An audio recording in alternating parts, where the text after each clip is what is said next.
The 1 year anniversary, and I can't be there. What in the Sam hell? Well, the show must go on. Husky, sorry buddy, I can't be there for this episode. Do what you can do with Andy. Folks, this is going to be a great 1 year anniversary episode, so I hope you enjoy the show.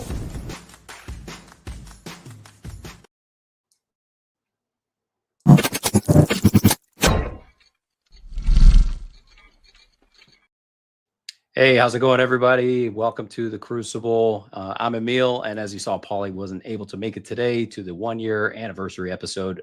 That's okay. We got a great show today. We got Andy Schectman on. I'm about to bring him up in just a second. But before we do, I did want to just touch on this one more time. This is the last episode where we're showcasing and highlighting this 5-ounce silver piece that we're giving away. Entries for that end on Sunday at midnight. So detailed descriptions, the details are in the description below. Go ahead and check that out and get entered. There's 3 ways to enter. 1 way to win. You got to play to win. That's how. So I'm going to go ahead and bring up Andy. Hey, how's it going, Andy? Good, brother. How you doing, man? Thanks for having me back. Yeah, thanks for being back. We've got a lot of good questions for you today. Really, we want to center them around BRICS. I don't know. Can you give us an update since the last time we talked about a month and a half, 2 months ago? What's been going on with BRICS? Well, I'm not sure how much we covered back then. I don't know if we covered Project Bridge and the unit token. Did we talk about that at all? We touched on it, yes. Yeah, because that's really the big deal is the progression of the unit token and its trading over Project Bridge. We found out that Saudi Arabia has become a full participant in Project Bridge, and of course we can go back over, talk a little bit more about that. 59 countries have formally applied to the BRICS Union.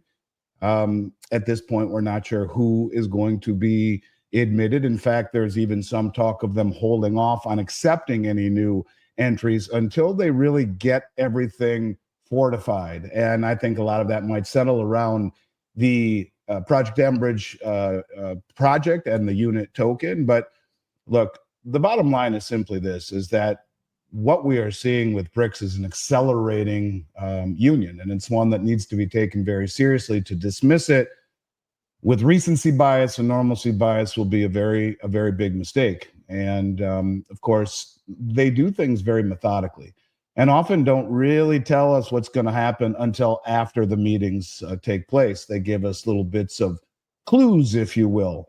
But, you know, the biggest deal to me is the fact that in principle, we have an agreement on a new settlement currency that will be backed by gold. And that's something that fits hand in glove with the Basel III revaluation of gold as a tier 1 asset, by the massive acquisition of gold and silver by the BRICS nations, and the repatriation of gold from the traditional safeguards in the West, the Bank of England and the New York Fed, which would give direct access to the LBMA in England and the COMEX in New York. And now bringing it home because of some things that are talked about in the white paper, namely the white paper for the unit, namely that the gold that will be held or used for the tokens that will be minted for this new common settlement currency will be held within the countries that possess it, independently audited within vaults, of course. But this is a big deal, and it's a really, you know, it's a shot across the Western bow. I guess we'll have to see how it all plays out. But to me, that's what we focus on more than anything, even more than the 59 countries that we have been told have formally applied on top of the 10 that are already there. Right. And so you're mentioning these 59 countries. I know that there was talk about some odd 150 that have actually been invited to attend their next meeting, which I think is in the fall, if I'm not mistaken. That's correct.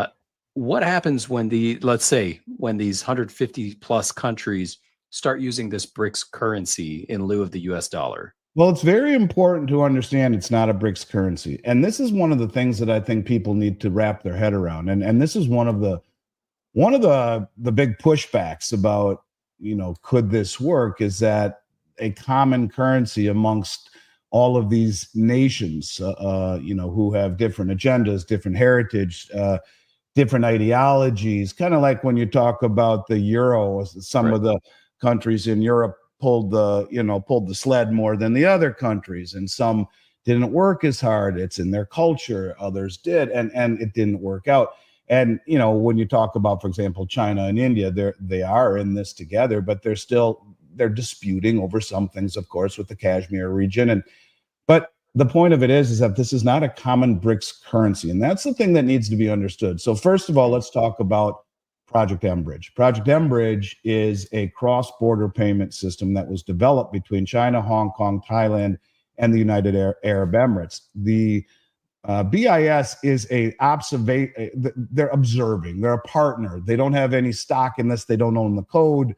They didn't develop it, but they are certainly involved in, I guess you could say, a consultant role. But in essence, it's those four countries and Saudi Arabia, who has now become a full participant. It allows countries to trade their central bank digital currencies with one another cross-border using this mBridge, which is free from the Western intermediary bank interference. In other words, free from SWIFT. And as it is right now, US dollars are not compatible with mBridge, albeit mBridge is a technology that would allow for other central bank digital currencies to sync up with it, including perhaps the Western central bank digital currencies. But as of now, there's no sight of that whatsoever. As it is right now, you have China, Hong Kong, Thailand, United Arab Emirates, China, Hong Kong, Thailand, and the United Arab Emirates. And at the same time, you have Saudi Arabia, who is now a full participant. There's about 25 or so observant countries that are not full participants, but they are observing. This is something that is new, but is now operational. And there was a meeting in Novograd, Russia. There will have been 200 meetings leading up to the big BRICS meeting in October. All of them BRICS related, every one of them. And the one in Novograd, Russia, just a few weeks ago, is the one that coincided with the G7 meeting in Italy, where this royal crown prince of Saudi Arabia was invited to the meeting and turned it down. He said, "I'm busy," but instead sent his delegates to the BRICS meeting in Russia, where we found out 59 countries were going to join. But more importantly, we had an admission from Dilma Rousseff, the head of the BRICS New Development Bank, the former president of Brazil. And Dilma came out and said, in principle, we've agreed to a new settlement currency. And the settlement currency will be called the unit. Now, each country, if we take the total GDP of the world and look at all the countries that comprise the total GDP of the world, 99% of those countries, 99% of them have a CBDC in operation or near completion in development. And mBridge will allow these countries to trade back and forth using their CBDCs. So China can trade, for example, with Brazil, as they've been doing, paying for corn and soybeans using yuan. Right now, those yuan can then be sent back to China and immediately convertible into gold in the Shanghai Gold Exchange, as an example. Or India can trade with Russia for military equipment, for technology, whatever they want to do, and use the digital ruble or the digital rupee. And all of these central bank digital currencies are in play, and it will allow these countries to manage their own monetary ecosystem, to be responsible for keeping their monetary home in order, if you will.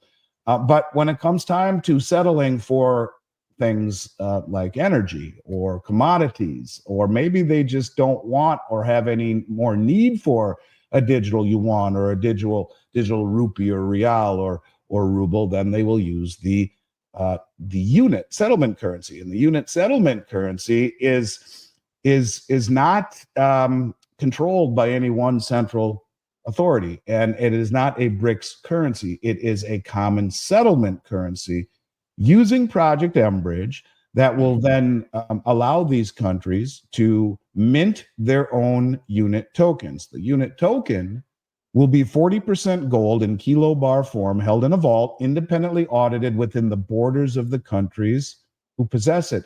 This is the reason, in my mind, you've seen over 40 countries bring their gold back from the Bank of England and the New York Fed. Everyone thought it was because of counterparty risk. Yeah, that's part of it. But when you realize that the gold will not be mandated to be held in Beijing or in Moscow or in any central place, each country will hold their own gold. They will hold it in an escrow account and have it independently audited. Also comprising the unit token is a basket of 60% BRICS plus currencies with no more than 30% of any one currency dominating the ecosystem. And so basically, what it will allow these countries to do is settle in a stable unit. I mean, it's funny, they call it the unit, but it is backed by gold, which is redeemable. And if we go back, to 2019, we saw gold reclassified tier 1, and subsequently we've seen the central banks buy it at a level the world has never seen before. And just a simple Google search that I did the other day showed that the countries that have repatriated their gold just in the last 2 years are Germany, Austria, Slovakia, Argentina, the Netherlands, Saudi Arabia, Hungary, Belgium, Egypt, Senegal, Romania, Nigeria, Poland, Ghana, India, Turkey, France, Siberia, Venezuela, Algeria, Cameroon, South Africa, Czechoslovakia, and the list goes on and on. These countries have all brought their gold home. All of these countries, just about every single one of them, are either part of the BRICS, part of the Belt and Road Initiative, part of the Shanghai Cooperation Organization, or have expressed interest in moving in this direction. And so what you have is a system that will allow each country to maintain their own individual monetary autonomy. But when it comes time to settling in things like oil, like energy, like commodities, it will be settled in a common settlement currency pegged to gold and deliverable upon demand. And so this is something that allows the BRICS nations to, in essence, be cooperative with one another and not to be beholden to any one central authority, even in the way that they conduct themselves. The presidency, as an example, rotates. Last year, it was in South Africa. This year, it's in Russia. I don't know where it is next year. I'm sure it would be real easy to figure that out. But the point of it is that everything they're doing is in a cooperative manner. And this is no different. It doesn't put the onus on one ecosystem like the US dollar. In fact, this is kind of the antithesis of that. And it inspires trust through a marriage of blockchain technology, of commodities like gold, and of independent auditing throughout the system. And, Dilma Rousseff, who is the head of the BRICS New Development Bank, who was the former president of Brazil, she's no lightweight. And the meetings were with Sergei Glaziev, who is the finance minister for the Eurasian Economic Union, who has been talking about this common settlement currency for 4 years. He has been the reason that I've been talking about it for 4 years, along with Putin. And to come out publicly and say we've agreed in principle to this new system is huge. Now, there will be a meeting in September in China dedicated to ratifying this technology and this theory. And if indeed it is ratified and rolled out in October in the big meeting, why then, it really signals a massive change for the West and the Western ecosystem as it pertains to the dollar being the petrodollar and the reserve currency of the world. Right. So we recognize that this could potentially be a very major threat to the U.S. economy, to the U.S. dollar. How does that translate to its threat or effect on your everyday American? And should we be concerned? Well, because ultimately, what we are seeing as an example, gold just surpassed the euro recently, just recently, as the second most held asset in all central bank balance sheets for the first time ever since its inception. And it's now dollars, gold, and euro. And the dollar share has fallen from upper 70%, holdings in central bank balance sheets down to in the mid 50s, upper 50s. So it's slowly losing demand. And what it really means is, I think people need to understand that the privilege that we've had by being the world reserve currency is one that shouldn't be underestimated. And most people don't understand it. But the protection of the Saudi kingdom, and by extension OPEC, and their agreement to value oil globally in dollars has been an exorbitant privilege, and one that we should have nurtured. It's created a synthetic demand for the dollar, where every single country in the world has had to stockpile them in order to accumulate energy. And if that all of a sudden changes, and keep in mind, part of the petrodollar deal that's less talked about was the recycling portion, and that is any excess dollars that are left over would be recycled back into U.S. Treasuries, creating a synthetic demand for the Treasury market. It's liquid, it's safe, that's where all the money has gone. They would use dollars to sell oil and take the excess and plug it into the Treasury market, which has allowed us to live well beyond our means. Now, first of all, when we look at the massive central bank acquisition of gold, and it's now representing the second largest asset in the balance sheets across the central bank ecosystem, surpassing the euro, gold has outpaced the 10-year Treasury 2-to-1 over the past 25 years. But what it really offers is no counterparty risk. And so holding the gold within their own borders is a huge benefit to these countries who have watched what's happened to Russia, where we have weaponized the Treasury market against Russia. We have taken $5 billion of their, and let's just call it what it is, we've stole it, it's defaulting on the treasuries, and we've, worse yet, used it to give to the military-industrial complex in the form of weapons to give to the Ukraine, the country they're in a war against. This is a line you don't come back from. So gold represents an asset that's doubled the performance of the 10-year Treasury and has no counterparty liability. And so when you realize this is a move away from the Treasury market, a move away from the dollar that is creating $100,000 in debt per second, or $1 trillion per 100 days. A trillion seconds ago was 31,688 years ago. So as Vladimir Putin recently said at a meeting in St. Petersburg, he said, listen, the Bretton Woods system is dead. The dollar is backed by nothing but the faith and credit of the United States government. So let's talk about that for a second. When we talk about the credit, we are 35 trillion in debt on top of 99 trillion Medicare Part B underfunding, 22 trillion Part D, 77 trillion Social Security, and government military pensions and other entitlements. We're 200 trillion in the hole. The U.S. government's balance sheet, if you Google it, what is the largest asset? First of all, it's only just over $5 trillion.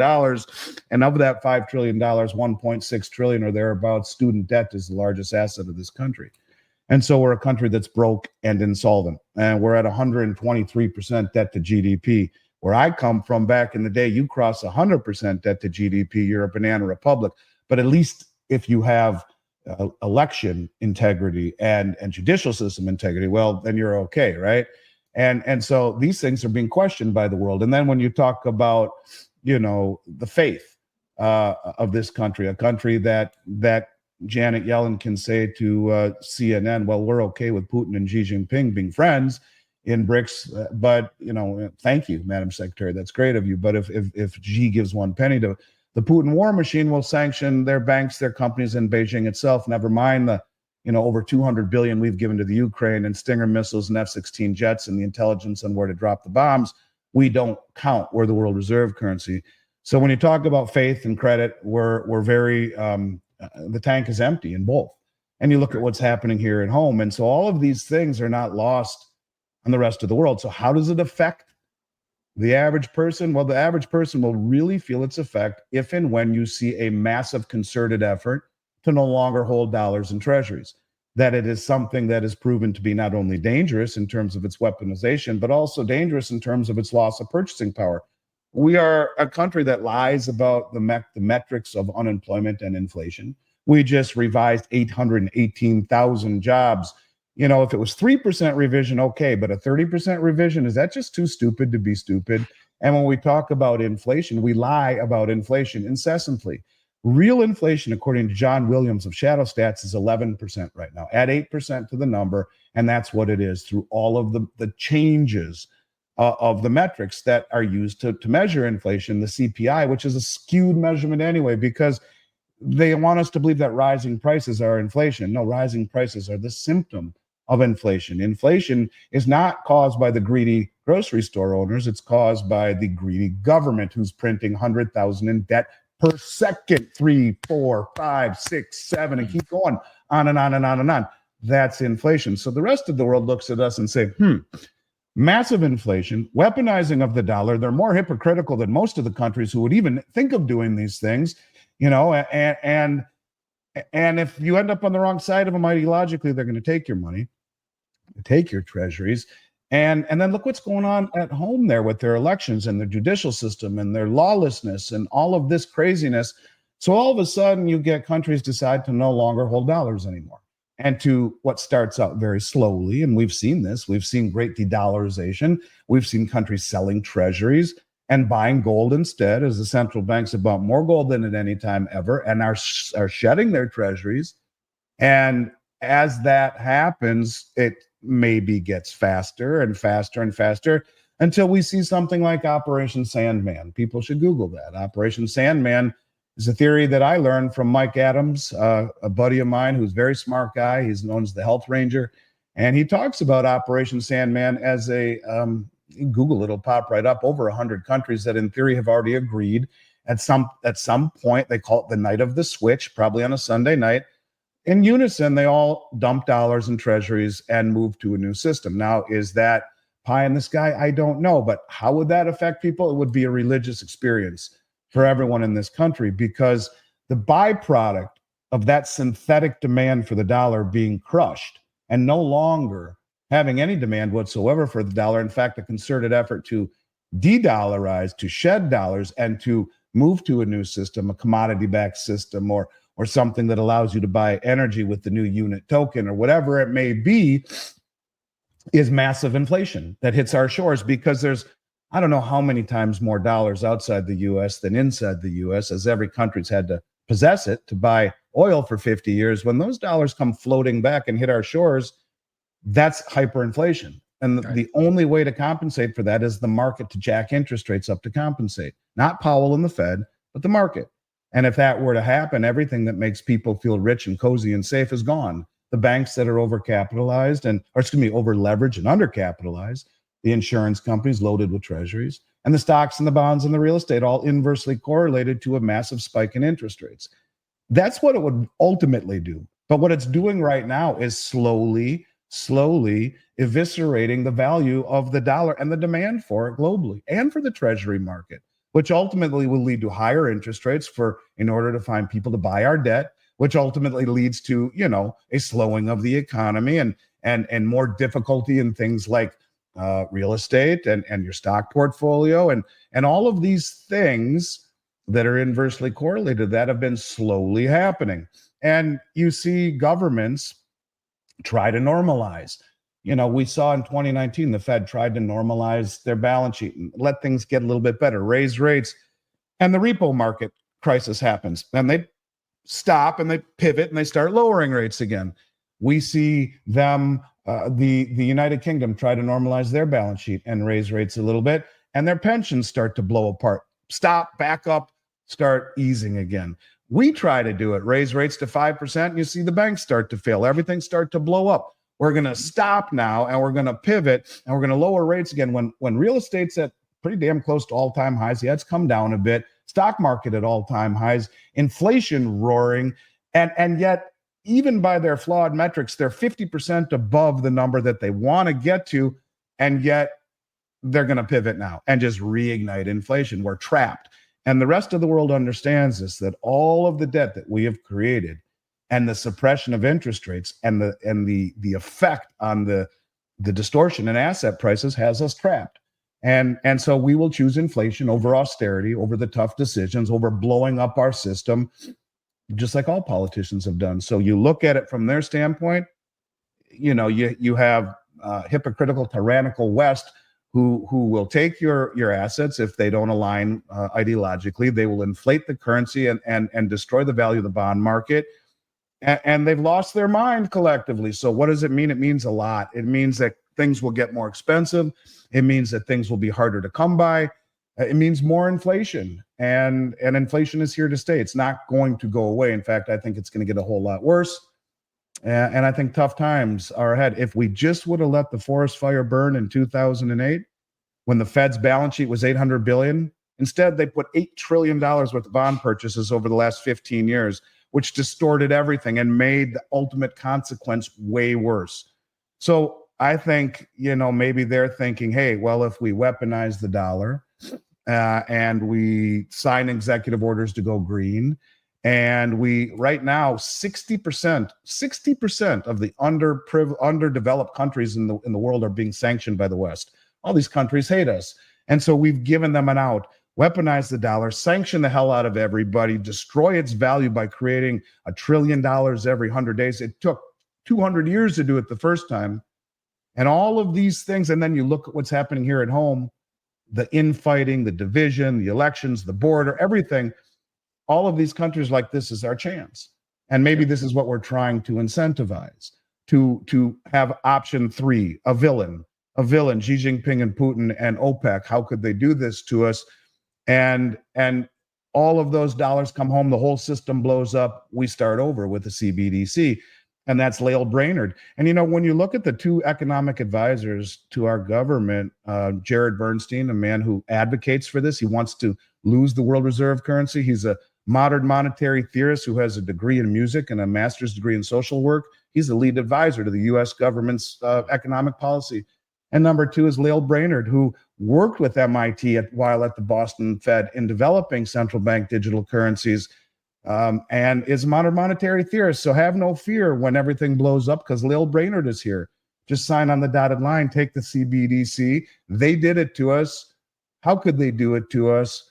And you start over. I hope I'm wrong with that. I've been saying this for 3 years. If it happens, it wouldn't surprise me one bit at all. But I think it's a whole lot easier for them to point to a big bad villain than it is to admit that the irresponsible fiscal policy and the reckless monetary policy has us in this position of up against the ropes with nowhere to go. Yeah, I see it kind of like having a bad toothache that you could suffer it, but you just don't want to go in and get it taken out because that's going to be that much worse.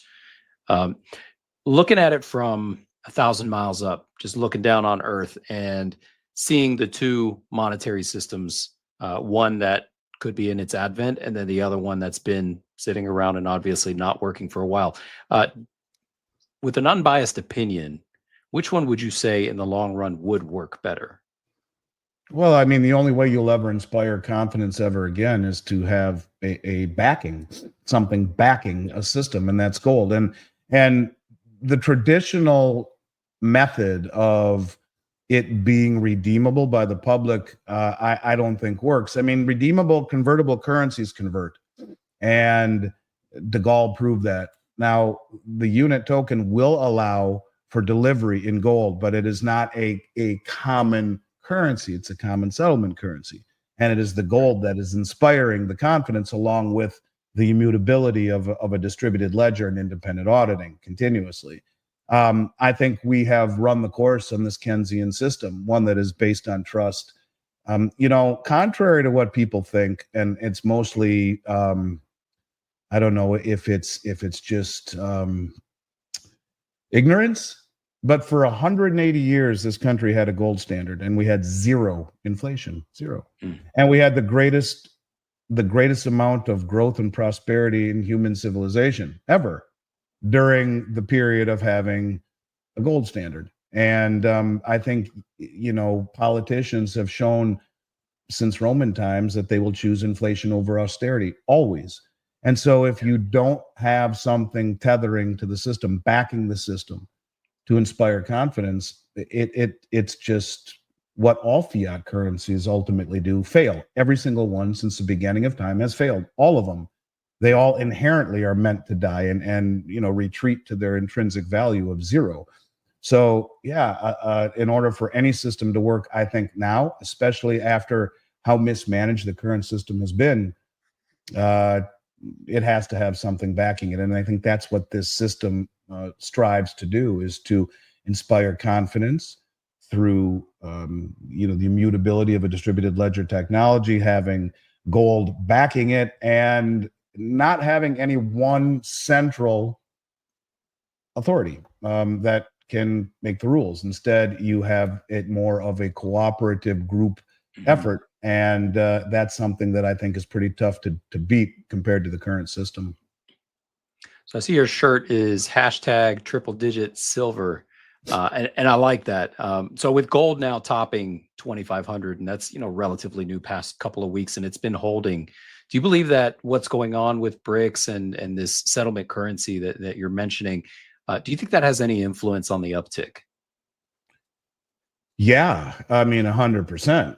Of course it does. I mean, in fact, if you're talking gold, yeah, because I mean, when you look at it from the Western perspective, gold should not be where it is, and you have a strong dollar, and even though the BLS, you should just strip the L from it and call it BS, and we'll take their inflation metrics as truth, even though we know it's not. But if you use a 3% inflation and 5%, return on a short-term treasury, you have a positive real yield. You have a strong dollar, supposedly a strong economy, which is a bunch of nonsense. And you have, if you look at the outflows out of the ETFs from the West, it's been a 45-degree angle down as they've, the Western investor has not participated. In fact, they've left gold and in favor of Nvidia and Apple and Bitcoin and whatnot. And so you have strong dollar, positive real yield, and nothing in the way of Western investment interest for the last year, although that's changing now. Gold should have had its ass kicked. Instead, you have central banks buying it at a level the world has never seen before. And they are using the suppression of the paper markets of the West to achieve this.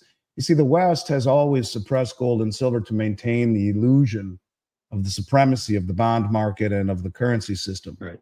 And forever, you've been able to stand for delivery. No one has ever done it. No one ever stood for delivery in London. No one ever stood for delivery in New York. It was maybe 1%, but it's a platform used to offset risk.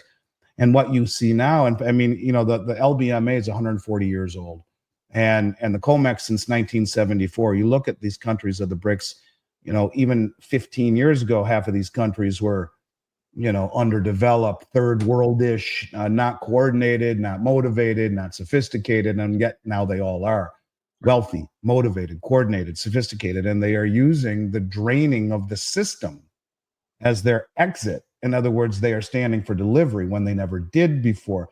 And, the Western commercial banks have enough money to overwhelm people who want to perhaps stand for delivery, and they can overwhelm them with margin calls and they have enough money to short the market and do all of these things that create a perverse reality. But these central banks, well, they have enough money now where it doesn't matter, and they'll stand for delivery. And that's what we're seeing. We're seeing the London Metals Exchange be bled dry. We're seeing the COMEX be bled dry, using the stupidity of the Western pricing system to run cover for it. And yeah, you wake up the American public, and it's rocket fuel to what is already, been being driven by everything but the U.S. interest. Right. So you're saying that when crap hits the fan, we're not going to be able to even find any gold. Everybody's going to be buying it up. But I think I've always said that to me, that is, look, there's 0.5% allocation of gold across the whole U.S. financial matrix. And it's a very small market, retail wise. So yeah, I think that there's so much money out there, so much has been created, that if just 5% allocation across the whole matrix was in line, that's a 10-fold increase in demand, and overnight everything would be gone. And I don't say that to sensationalize the reality of this, but it's true. A few $1 billion, there'd be nothing left in North America. You'd get more, assuming supply chains and everything. But remember, you got the U.S. mint and the Canadian mint in North America, along with some refineries. But all the other mints are on other continents. Forget about Mexico; they don't amount to just about anything. But you got the UK, South Africa, Australia, Austria, China, all these other mints. Well, and at that point, do they all start worrying about self-interest and nationalizing and not sending all of their gold to the folks in the West? It's one of these deals where I do think it's something people take for granted, the ability to get it easily. And if I had to guess, it would be defined by most people in my space as the inability to affordably and efficiently get it. Everyone else will just think it's too expensive, because I do think it will go that high. And you hear all sorts of innuendo about revaluing the price of gold. The head of the Dutch National Bank has been talking about this forever. Gold is valued or held. For the last month, I've been battling the worst Florida allergies. I've never had them before in my life, and now I get them since I moved from Minnesota to Florida. So please forgive me as my eyes are watering. I apologize, but it's those mango trees. I have a big mango tree in my backyard, and let me tell you, they taste like candy. I'd never had a mango before. I'm a fruit guy, and these are the most incredible things ever. And they're everywhere. It's huge. It's probably 50-foot tree. Anyways, so suffice it to say, this is something that is beginning to really, I think, really take shape. And getting physical product will be a very, very, very challenging and difficult thing in the end, because you look at the U.S. Mint during the pandemic, they were the model of inefficiency, and they were impossible to get product from. Most of the product that we got came from across the Atlantic Ocean. So yeah, I think you could see things like nationalization. You could see things like people reining in their own national resources and their own assets like gold, in when this starts to really take shape. But it is taking shape, and look, we're just a couple months away from seeing what it looks like, what the election looks like, what the big meeting in BRICS, the big BRICS meeting in Russia looks like. I would say that things are about to get very bumpy.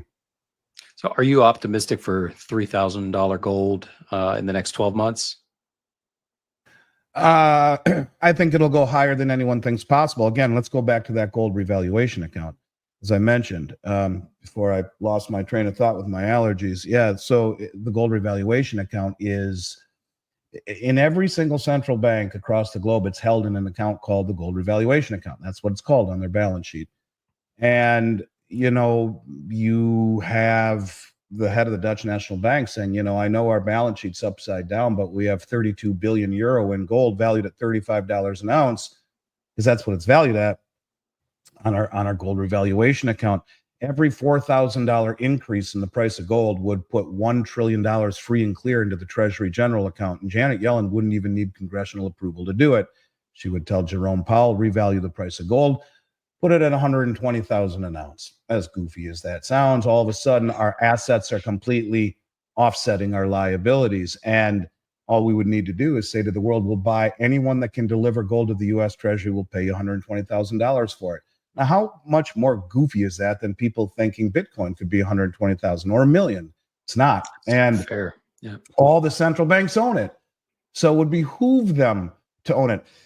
And Cynthia Loomis, a senator from Wyoming, kind of put an exclamation point on this just a few weeks ago at that Bitcoin meeting in Tennessee, Bitcoin conference, where Trump got up and said we should have a strategic Bitcoin account, right?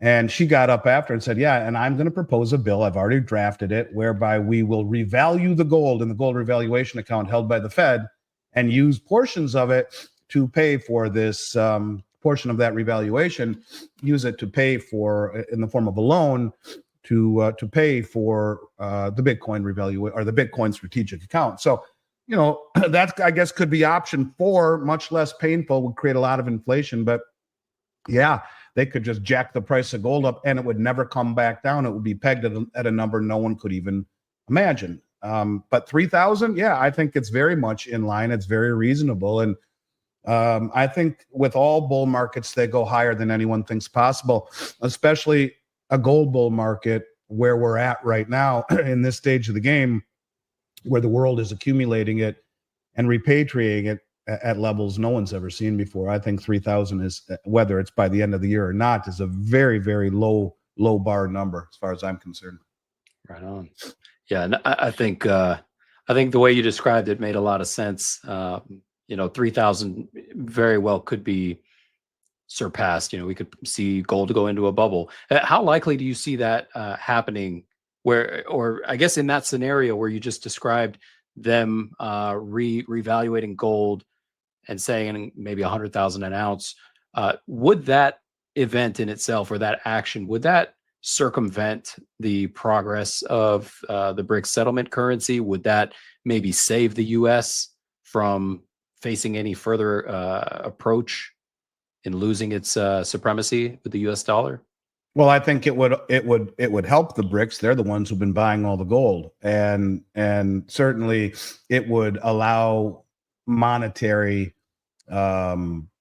latitude. You know, they said 40% backing by gold, 60% BRICS plus currencies. So that gives them the ability to do things that central bankers like to do. It would also give legitimacy to the West, and I think the West understands that. Kristalina Georgieva, the head of the IMF, said that central bank digital currencies that are not pegged to something would be fiat. They also authored a report at the beginning of last year that said gold as an international reserve currency, comma, a barbarous relic no more, question mark. They all understand that we've squandered this privilege of being the reserve currency with reckless printing. And I think that they understand that if you're going to issue something that isn't pegged, a new central bank digital currency, and that's the reality. Central bank digital currencies are coming, whether or not people want to believe that, they are coming. And again, you take all of the GDP of the world and the countries that make it up, 99% of them have them in operation or near full completion. It's coming. It will happen as far as I'm concerned. And you look at the BIS and all of the projects they have on development of central bank digital currencies in all sorts of capacities, commodities and currencies and cross-border, retail, wholesale, it's coming. But any CBDC that's not pegged to something is fiat. And what better way to inspire confidence than to marry blockchain technology, which people seem to be accepting. They seem to be accepting it more and more and more every day now, with gold, and which is the only other tier one asset, which all the central banks are buying. And so, I think that it's a very high probability that what we see happen is that gold is revalued globally. And look, it's not such a far-fetched theory. I mean, over my shoulder there's Roosevelt. That's his executive order. He confiscated gold, his first act in office in 1933, and then paid everyone for that $20 gold coin over my shoulder there. They paid people $20.67. 67 cents was a lot of money 100 years ago.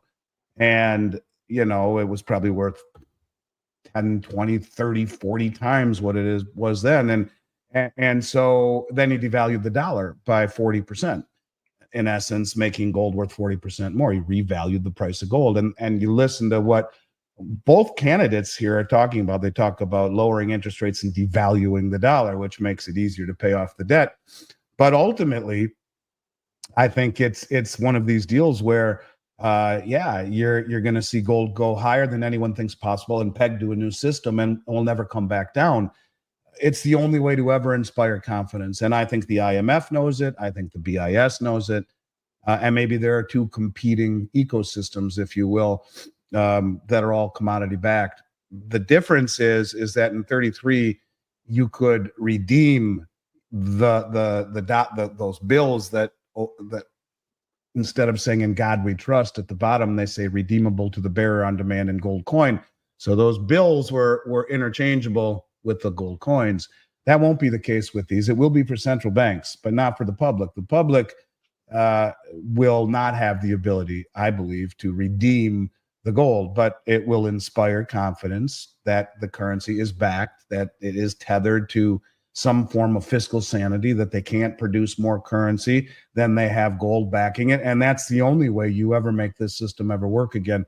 But I think it puts gold to a level that no one can really contemplate, which brings silver into play. And what's interesting about silver, I did an interview with a guy named Sean Kuhn the other day. He's the CEO of Dolly Varden Silver, and he said, Andy, the Chinese, which by the way are the second largest producers of silver in the world, the first largest of gold, they have always been net exporters. They are now net importers as of this year of silver.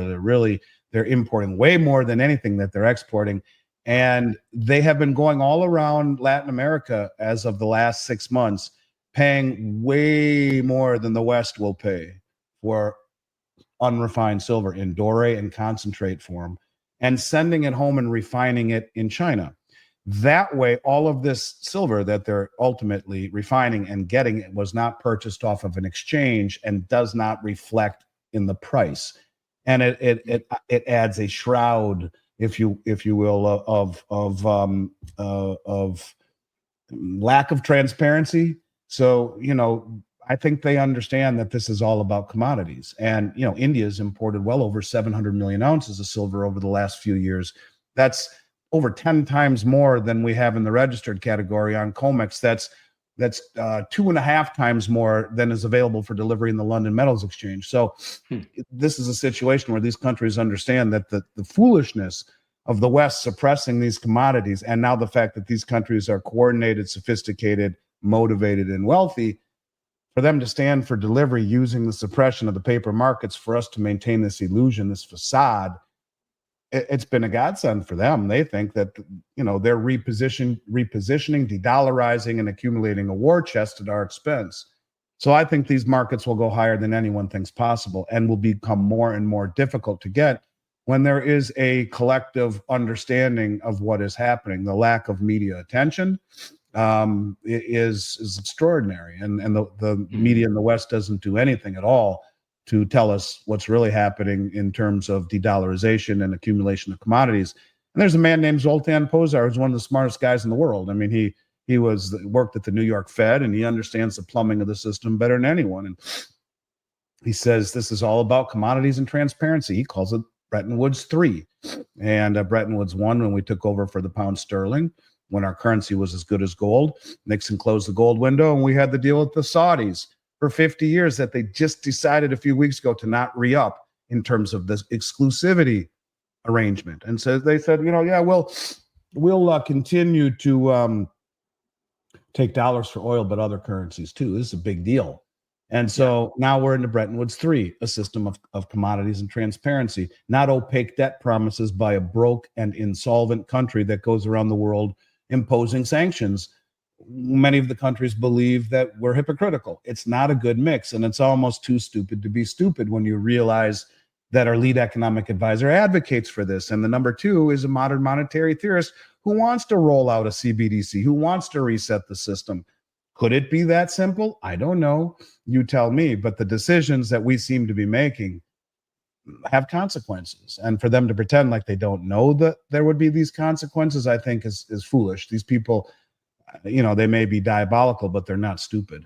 Right. You had mentioned revaluating gold. And if gold is revalued at a higher price, could that be construed as kicking the can down the road? I mean, what's to stop the U.S. from revaluing again for 1 million an ounce or something like that?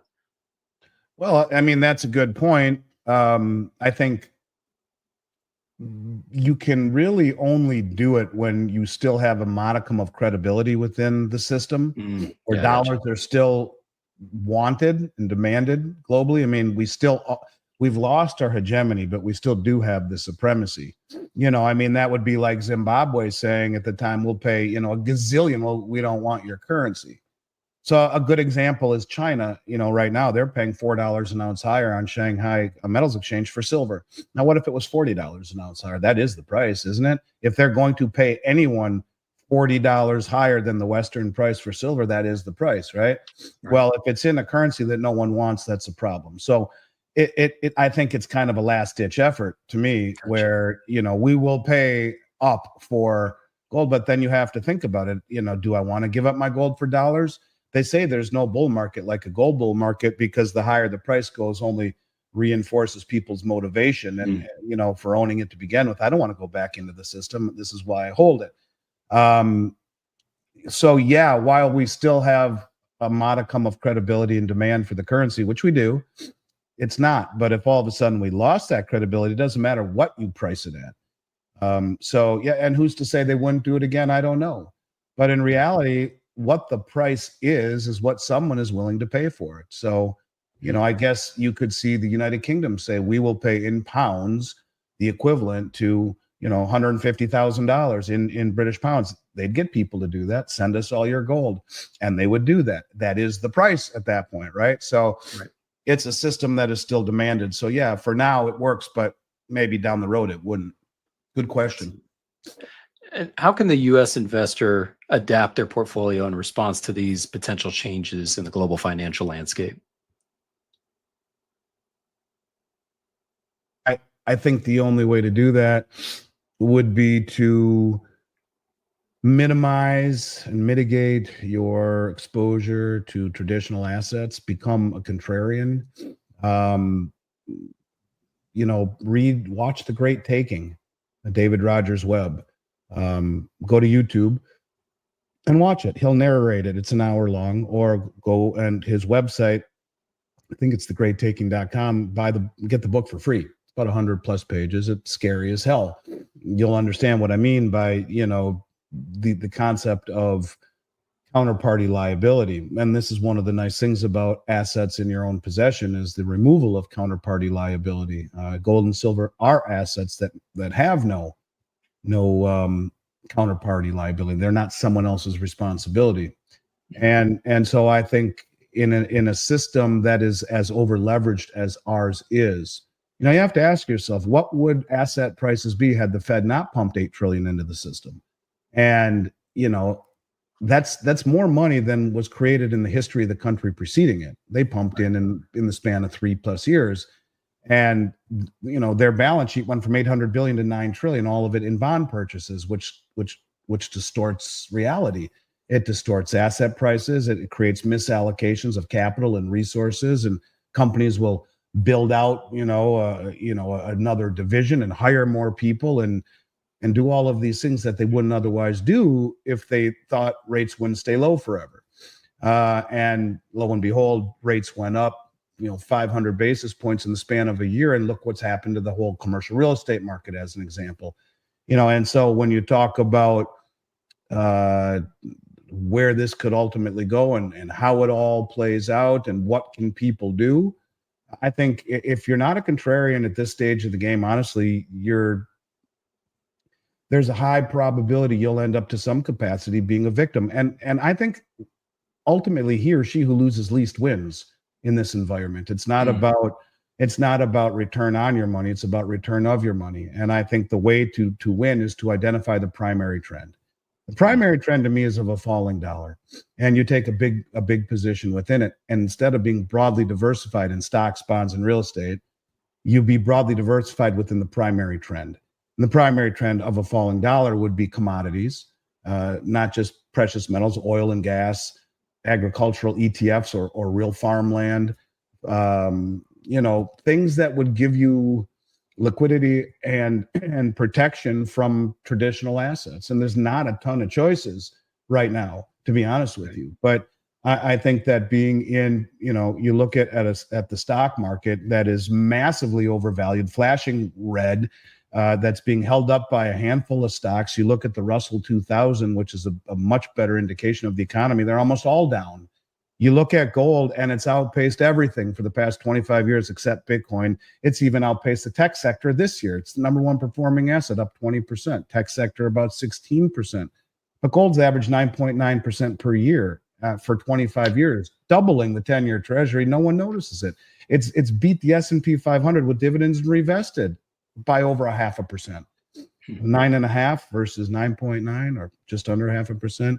The point of it is that I think it's time to be a contrarian, because the distortions in asset prices that were created over the last many years, and looking at the overvaluation of these markets where everyone is piled into a very small subsection of stocks, and then you see the insiders all selling, and lots of them sold a ton at the end of the second quarter. I found it interesting when the Nikkei cracked and the 1,000-point drop here in the United States, and all of a sudden, all of the platforms were not working.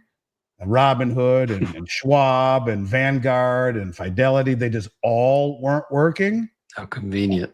Yeah, and so I think being a contrarian now has never been more important. And when you think about gold, it's not just because it doesn't pay interest. So what? It's outpaced everything that does over the past 25 years. So I think the average investor would be wise to think outside the box and to mitigate their exposure to traditional assets right now, more so than ever. And let me just put it this way. Think what happens if Harris wins. If she does, and she says you make over $1 million a year, you're going to pay 44% capital gains. And so people making under that say, so what? Doesn't bother me. And the people who have over 100 million in assets will pay unrealized gains. Okay, well, let's think about that for a minute. First of all, these people will just pick up tent and leave the country and go live on their yacht in the Caribbean somewhere. But you're talking the Jeff Bezos and the Mark Zuckerbergs. I mean, can you imagine the amount of unrealized gain they have in their stock portfolio? Poof, when they have to sell. How about the crypto whales, the Bitcoin whales? What do you think their unrealized capital gain bill would look like? Poof goes the crypto market like that. And it would happen between November and January. And when you think of all the people making over $1 million, now it seems it's the upper 1% of 1%, but it's many, many, many thousands of people in this country. And they all have stock portfolios. And if all of a sudden their real estate and their stock portfolios that they own will be capital gains taxed at 45% or 44 versus like 20, what do you think they're going to do between November and January? Sell as fast as they can. Yeah. So, think about traditional assets heading into the biggest election of our lifetime, where in September and October, we will find out if the BRICS are going to issue a gold-backed settlement unit token and all the possible black swans. And then you look at a market that is as over-leveraged as this one is and distorted because of the easy money and the low interest rates. And I think it's a perfect storm waiting to happen. Yeah. Absolutely. Well, Andy, I've kept you on almost an hour. I just have one more question. And just now when we're done, my allergy thing stops. So all right, we'll keep you on another hour then. Yeah. Do you personally see any scenario where the U.S. and BRICS can collaborate on monetary policy rather than compete with one another? Well, Project Enbridge would be compatible with a new system that the West would do. And that's, I don't know. I mean, maybe you would hope so. I think we've gotten to a point right now where we are, the BRICS as it is right now represent the larger swath of human population, GDP, military might, shipping lanes, commodity production. China refined 100% of the rare earths last year. 100%. They produced about 80, the Eurasian continent. We haven't thought the Green New Deal out real well. But yeah, I would like to hope that we get an administration that, for me, putting Trump in, this isn't a red or blue statement, but it's that I do believe the current administration globally has harmed us more than any external enemy could have done. And what I would think Trump would do would hopefully rekindle some of these relationships that we've seemed to have harmed and reinstall and reinstall law and order and respect to the things like the FBI, the judicial system, the electoral system, the immigration system. So we're not the laughing stock anymore around the world, because these are things that are making it much easier for these countries to move in a different direction. I think we need to get our act in order. We need to get our fiscal act in order. And for that, Trump will be no better. In terms of spending, he created $8 trillion of debt in his presidency, more than any president preceding him. Biden will beat him, but it's a situation where we need to change things. We need to stop spending. We need to stop imposing sanctions. We need to be more cooperative. And unfortunately, I think he even talks about sanctions, and he talks about devaluing the dollar, and he talks about low interest rates. And even Vance said, maybe being the world reserve currency isn't such a good thing, just like our knucklehead advisor. I don't know if we're too far down the road. I don't know that we can rekindle our trust globally. I would like to think we can. But if I had to guess, I would say yes, that ultimately Project Enbridge will allow for all of these nations to trade with one another. And it just removes the ability of the West to interfere, to sanction, to any one central authority to dominate the narrative. So, you know, if they would like to do business with us, which I'm sure they would if we got our house in order, yeah, I think we could, and maybe we would, but we're a long ways away from that right now. Right on. Well, Andy, that was fantastic. Thank you so much for taking time out of your day to have this call with me on the Crucible on our anniversary episode. I do hope we can bring you back down the road. I love these updates, and I know that you're just a wealth of knowledge. So I'd love to, man. Thank you. I would really love to. With all that's going on in the next several weeks, anytime, have me on. I'd love to be back. Thank you so much, Andy. Well, You got folks, it. You stay well. Yeah, you too. Thanks for tuning in, everybody.